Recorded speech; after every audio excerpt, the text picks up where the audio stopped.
résultat. Il est important donc que vous prêtiez attention aux directives divines et ensuite que vous exprimiez votre reconnaissance à Dieu. Les événements s'enchaînent ainsi. Vous consultez Dieu, vous lui obéissez, vous remportez la victoire et vous lui exprimez votre reconnaissance. N'oubliez aucune de ces étapes.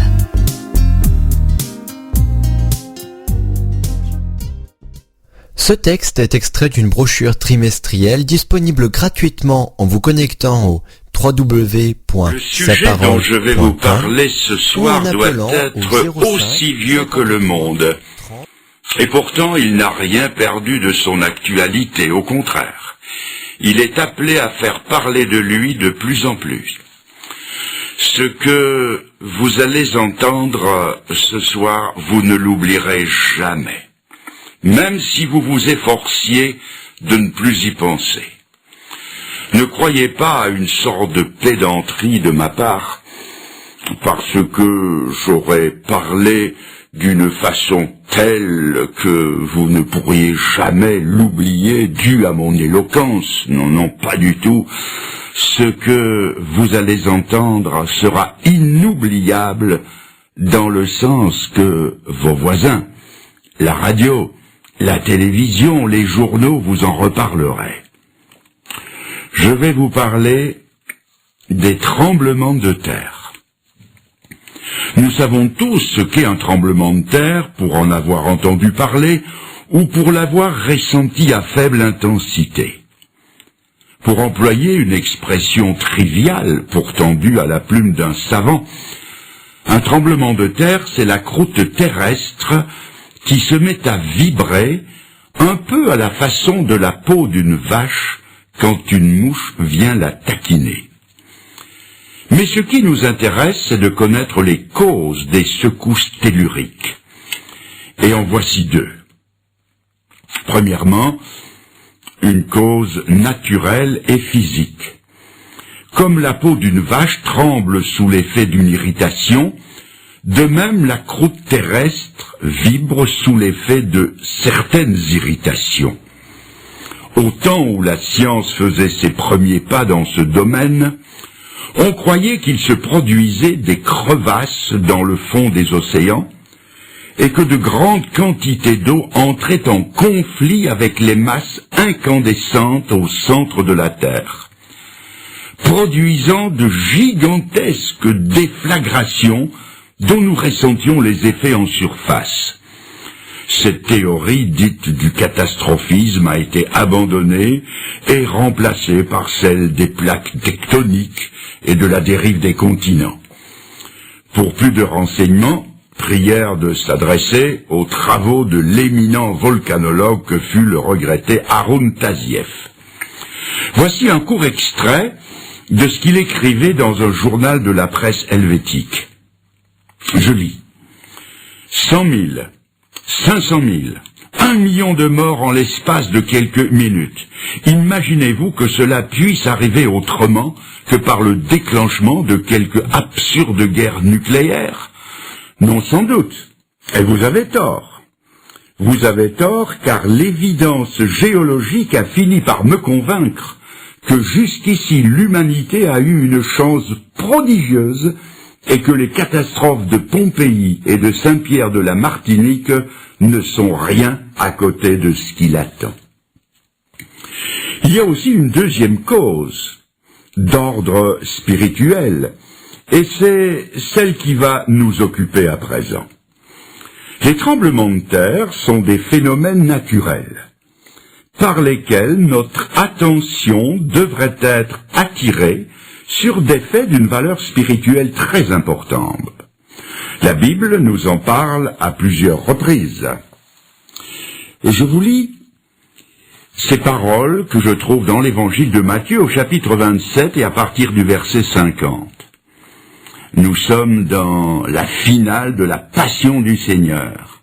Et je lis que Jésus, en croix donc, poussa un grand cri et rendit l'esprit. Et voici, la terre trembla. Les rochers se fendirent. Le voile du temple se déchira en deux depuis le haut jusqu'en bas.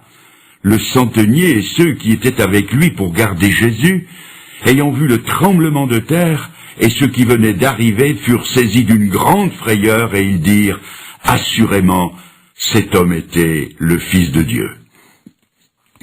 L'événement que je viens de lire est le centre de l'éternité et d'une portée universelle au sens le plus large du terme. De quoi s'agit-il? De la mise à mort de 3 condamnés.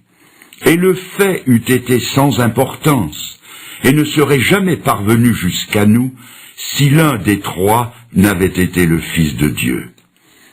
Toutes les puissances du ciel et de l'enfer étaient dépêchées en observation autour de la croix. Jésus-Christ livrait au prince des ténèbres la bataille décisive qui allait lui ravir la suprématie sur l'enfer et sur la mort. Le salut de centaines de millions d'âmes était en jeu, le salut de mon âme et de la vôtre. D'un côté, il y avait Jésus-Christ, qui venait pour expier les péchés de tous ceux qui croiraient en lui. De l'autre côté, il y avait Satan et ses émissaires qui, sachant que leur défaite s'approchait à mesure que s'approchait la mort du Seigneur, tentaient de le dissuader de poursuivre son œuvre en l'incitant à descendre de la croix par ce défi. Si tu es le Fils de Dieu, descends de la croix. Si par sa mort, Jésus allait, comme il est écrit, goûter la mort pour tous ceux qui désormais mettraient leur confiance en lui allaient échapper à la puissance du prince de la mort et lui glisser entre les doigts. Et comme Satan est le plus implacable ennemi de la race humaine, tous ses efforts se sont concentrés sur le Fils de Dieu pour essayer de le détourner de son but. Au paroxysme de la souffrance, il s'est bien écrié « Mon Dieu, pourquoi m'as-tu abandonné ?» Mais il a tenu jusqu'au bout, jusqu'au moment où le cœur a cédé et où, ayant poussé un grand cri, il rendit l'esprit. Et à ce moment précis, la terre trembla, les rochers se fendirent, le temple de Jérusalem vacilla sur ses bases, et le voile qui séparait le lieu saint du lieu très saint, et dont les historiens disent qu'il avait 30 centimètres d'épaisseur, ce voile se déchira en deux du haut en bas, comme une vieille toile de coton. Croyez-vous que ce soit par hasard que la terre ait tremblé à ce moment précis? Permettez-moi de vous poser une question. Votre cœur a-t-il jamais tremblé au récit de la mort de Jésus pour vous? Votre cœur serait-il plus dur que la rocaille qui, elle, s'est fendue? Votre cœur serait-il plus dur que celui de ce rude centenier romain qui a vibré et qui n'a pas pu retenir ce cri? Certainement cet homme était le juste Fils de Dieu.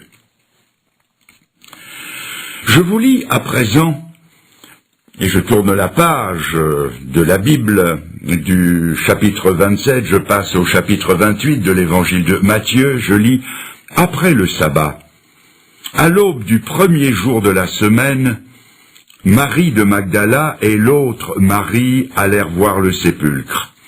Et voici, il y eut un grand tremblement de terre, car un ange du Seigneur descendit du ciel, vint rouler de la pierre, s'assit dessus et dit aux femmes, « Pour vous ne craignez rien, je sais que vous cherchez Jésus qui a été crucifié, il n'est point ici, il est ressuscité. » Nous sommes ici au premier jour de la semaine.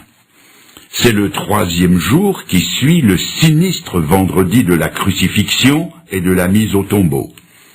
Le corps sans vie du Seigneur a été descendu de la croix et déposé dans le tombeau d'un certain Joseph d'Arimathée. Une garde a été postée pour s'assurer que le corps resterait bien dans le sépulcre. Dès avant l'aube, 2 femmes se rendent au tombeau. Leur âme est comme l'ombre qui les entoure. Leur maître bien-aimé en qui elles avaient espéré était mort. Elle distingue les gardes qui sont de faction autour d'un tombeau dont l'ouverture est scellée d'une lourde pierre. Elles apportent des aromates pour embaumer son corps, mais comment vont-elles faire? Savent-elles au juste ce qu'elles sont venues y faire?